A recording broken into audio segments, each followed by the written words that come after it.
निशुम्भ शुम्भ गर्जनी प्रचण्ड मुण्ड खण्डिनी वने रणे प्रकाशिनी भजामि विन्ध्यवासिनी। त्रिशूलमुण्डधारिणी धराविघातहारिणी गृहे गृहे निवासिनी भजामि विन्ध्यवासिनी।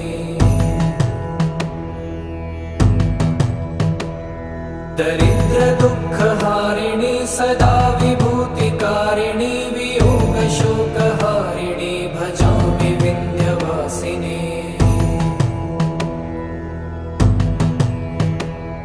लसत्सुलोललोचनं लतासनं वरप्रदं कपालशूलधारिणी